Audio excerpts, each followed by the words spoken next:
ठीक है, हमारे वालिद जो थे रेंजर में थे। आज हमने इस हाल में नहीं होना था जिस हाल में हम हैं, अगर वो सपोर्ट करते तो। 2-4 दिन रखा, दादी ने उठाया, फुप्पो के दरवाजे के बाहर बिठा दिया कि इसको संभालो। फुप्पो ने अपने बेटे को भेजा कि जाओ इसको उठाकर न इसके वालिद के दरवाजे पर फेंको। तो जब वालिद के दरवाजे के ऊपर ये मेरे भाई को उन्होंने बिठा दिया उठाकर बाहर, दरवाजे के बाहर, तो वालिद ने कहा जाओ ये मेरा बेटा नहीं, इसको यतीम खाने छोड़ो, मैं इसको नहीं संभाल सकता। अस्सलाम वालेकुम, आप देख रहे हैं पाकिस्तान टुडे और मैं हूं आपका मेज़बान अनीफ ज़हीर। नाज़रीन, आप देख सकते हैं कि मैं एक फ़ैमिली के साथ मौजूद हूं। नूर हसन मेरे साथ मौजूद हैं, साथ इनकी अहलियां हैं और 3 बच्चे हैं। ये घर एक ऐसा घर है कि जो मुश्किलात से भरा हुआ है, कि जहां आप देखते हैं एक नहीं, 2 नहीं, बहुत से मसाइल हैं। यानी कि अगर कोई आम इंसान सोचे ज़िंदगी गुजारने का तो बहुत मुश्किल और नामुमकिन नज़र आता है, लेकिन ये ज़िंदगी गुजार रहे हैं। जो नूर हसन है ये पैदाइशी तौर पर चल फिर नहीं सकते। जो इनकी टांगें हैं वो काम नहीं करती, बिल्कुल भी उनमें हरकत नहीं है। और जो इनकी अहलिया और जो इनके बच्चे हैं वो बोल भी नहीं सकते और सुन भी नहीं सकते। जब ये मेहनत कर कर काम कर कर घर वापस आते हैं तो आप देख सकते हैं कि एक शोहर होता है, उसको होता है कि मेरे बीवी बच्चे मुझसे बातें करें, लेकिन जब ये घर आता है तो एक खामोशी का आलम होता है।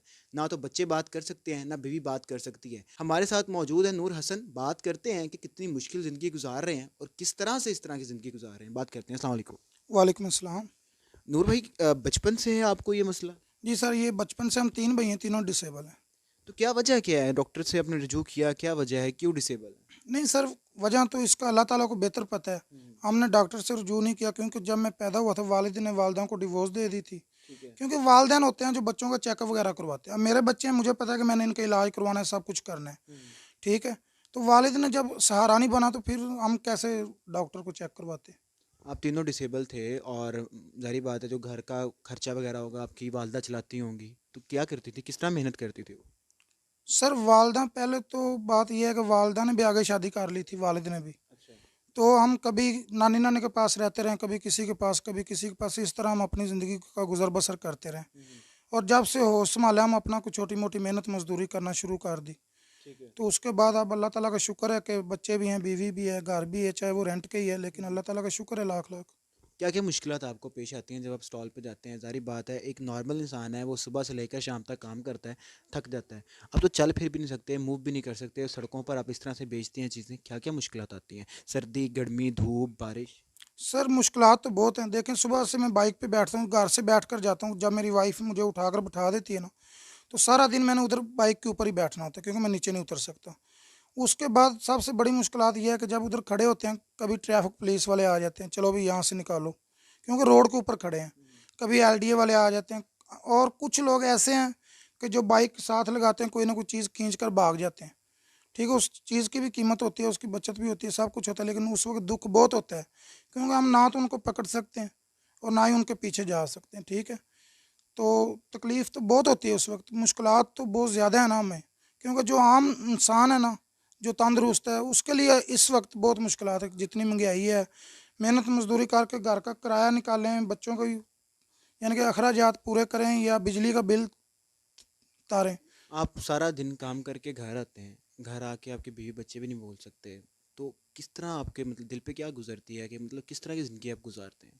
तो सर देखें, जब मैं घर आता हूँ, मुझे कोई भी दुख तकलीफ होती है, मैं अपने अंदर ही अंदर खा जाता हूँ उसको, क्योंकि मैं किसी के साथ शेयर नहीं कर सकता। हम्म। बच्चे भी अभी छोटे हैं, वो भी ना ही तो सुन सकते हैं ना ही बोल सकते हैं। मेरी बीवी है, वो भी ना सुन सकती है ना बोल सकती है। उसकी भी हिम्मत है कि वो भी अपने जितने भी दुख तकलीफ होती है वो भी किसी को बता नहीं सकती, जय इशारों के। हम्म। तो मेरे साथ भी जो भी मुश्किल हो, मैं उसको इशारों के अलावा कोई शेयर नहीं कर सकता। ठीक है, तो लेकिन आपकी बीवी जैसे देखा है मैंने, बड़ा की करती है पूरा दिन आपको उठा कर, मतलब कि इंसान एक छोटी सी चीज़ नहीं उठा के साइड पे रख सकता, लेकिन आपका माशाल्लाह वज़न भी है, उसके बावजूद वो आपको उठाती हैं, मूव करती हैं, इतनी मुश्किलात वो भी झेल रही हैं। तो क्या आप समझते हैं कि कुदरत का तोहफ़ा है आपको? सर मैं बिल्कुल समझता हूँ कि ये कुदरत का तोहफ़ा है मेरे लिए, और अल्हम्दुलिल्लाह मुझे बीवी अच्छी मिली है। ठीक है, लेकिन जो उस अल्लाह ताला को मंजूर हो, मैं तो नहीं ना चाहता कि मुझे वो उठाकर यहाँ से वहाँ लेकर जाए। ये लेकिन मजबूरी है, क्या करें। वो अगर अगर कोई सुनने वाली होती, कोई ठीक होती, तो क्या पता वो शायद ये ना कर सकती। जी बिल्कुल इसी तरह सही कह रहे हैं आप, लेकिन ये अल्लाह ताला का शुक्र है कि वो मेरा पूरा साथ देती है और मैं उसका देता हूँ। मेरी शादी को तकरीबन 7 से 8 साल हो चले हैं। मैंने आज तक अपनी बीवी को कभी बाहर नहीं जाने दिया। सब्जी तक मैं खुद लेकर आता हूँ। जितने भी मेरी जिम्मेदारी बनती है मैं उसको निभा रहा हूँ, जैसे भी कर रहा हूँ, मुश्किल से कर रहा हूँ। हमने आज तक किसी के आगे हाथ नहीं किया, ठीक है।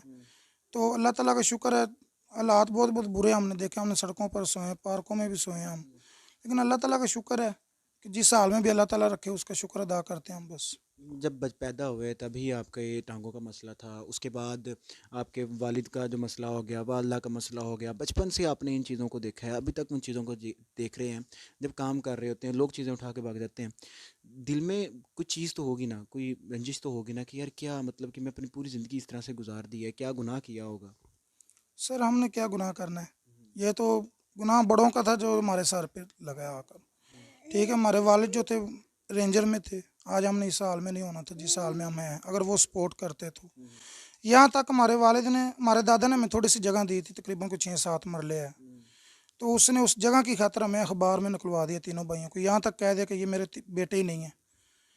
और एक वक्त वो भी हमने देखा है कि मेरे बड़े भाई को दादी ने रख लिया, 2-4 दिन रखा, दादी ने उठाया फुप्पो के दरवाजे के बाहर बिठा दिया कि इसको संभालो। फुप्पो ने अपने बेटे को भेजा कि जाओ इसको उठाकर न इसके वालिद के दरवाजे पर फेंको। तो जब वालिद के दरवाजे के ऊपर ये मेरे भाई को उन्होंने बिठा दिया उठाकर बाहर, दरवाजे के बाहर, तो वालिद ने कहा जाओ ये मेरा बेटा नहीं, इसको यतीम खाने छोड़ो, मैं इसको नहीं संभाल सकता।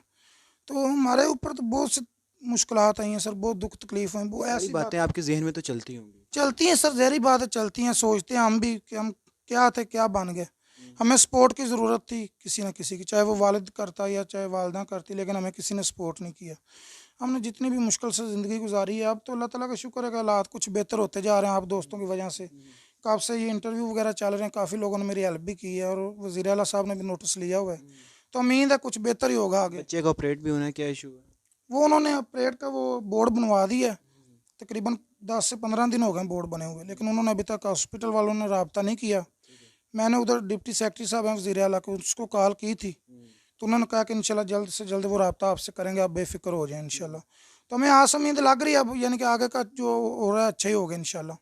जी, तो नाज़रीन, नूर हसन उनकी फैमिली हमारे साथ मौजूद थी। आपने सारी बातें सुनी कि किस तरह से ये ज़िंदगी गुजार रहे हैं, कितनी दुख तकलीफ़ें गुजार रहे हैं। और अब जब इनके 3 बच्चे भी हैं, ज़ाहिर बात है वो चल फिर तो नहीं सकते, लेकिन अपने बच्चों को, अपनी बीवी को उन्होंने खिलाना तो है, घर का सर्कट चलाना तो है। लेकिन जो घर जिसमें रहे आप शॉर्ट्स में देख रहे होंगे, छोटा सा घर है और ये भी किराए का है। तो इस हालात में गुजारा करना इनके लिए मुश्किल है।